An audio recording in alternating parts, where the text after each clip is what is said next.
Hey guys, welcome back to another comic book review here on Toned In Entertainment. As a child of the 80s, we really have the best when it came to cartoons, with Transformers, G.I. Joe, and He-Man being some of my favorites. But there was always one series that I gravitated to the most, and that was Thundercats. Now when I heard that Dynamite Comics was coming out with a new Thundercats series, guys, I was definitely super excited. And when I went to my comic book store, I even got more excited when I saw these awesome covers, because I didn't just pick up one, I didn't just pick up two, no, I picked up 3 copies of issue number 1 of Thundercats. Now, will I roar with excitement, or will I wish that I used the Sword of Omens to give me sight beyond sight and skip this one altogether? Well, let's get on with my comic book review for Thundercats issue number 1.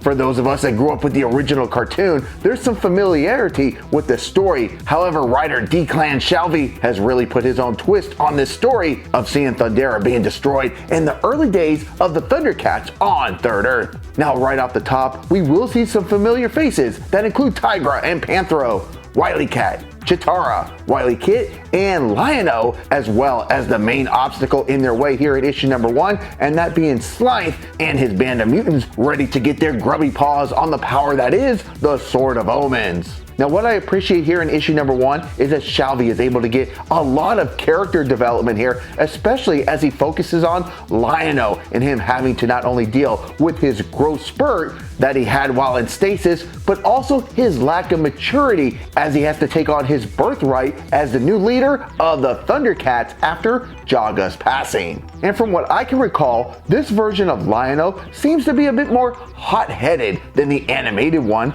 leaving him to find himself in quite the pickle. And while Slythe will try his best to break down the new lord of the Thundercats, while Lion-O himself will be physically fine, that doesn't mean that Slythe hasn't broken more than just his spirit.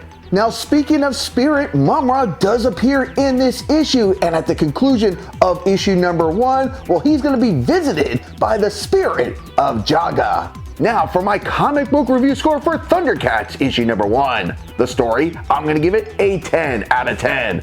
I'm a sucker for nostalgia, and when someone can give me something that can pull me back to those simpler times, as well as make it fresh, fun, and be respectful to the original source material, it's all I can ask for. Throw in some shocking moments, and if you're a fan of Thundercats, this is a great book to pick up. The art, I'm going to give it an 8 out of 10.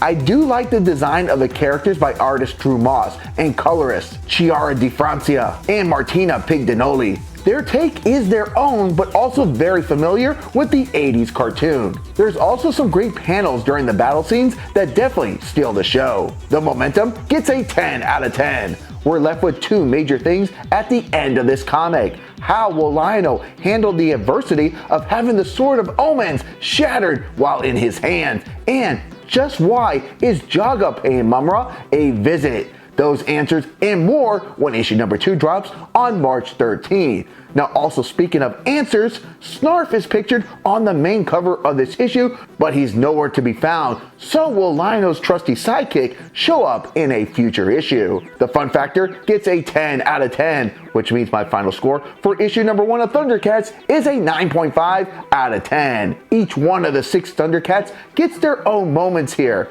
Plus, anytime Lion-O gets to hold up the Sword of Omens and do his Thundercats ho! How can you not get goosebumps? Okay, so my Thundercats ho, yes, it's pretty weak, but let's have the master, Larry Kenney, show us how it's done. Thundercats ho! Now, if you guys haven't seen my full interview with Larry Kenney, guys, the link can be found in the description. Also, there's a link to my interview with Jamie Coker, an awesome artist who actually did this cover for Thundercats issue number 1. Now, did you guys read this issue? And if you did, what are your thoughts? Comment down below. And guys, I will be reviewing the rest of the series, so if you haven't already, make sure you hit that red subscribe button so you can stay tuned in here to Toned In Entertainment for future videos. Subscribe to the channel. Do it. Go now. Do it now.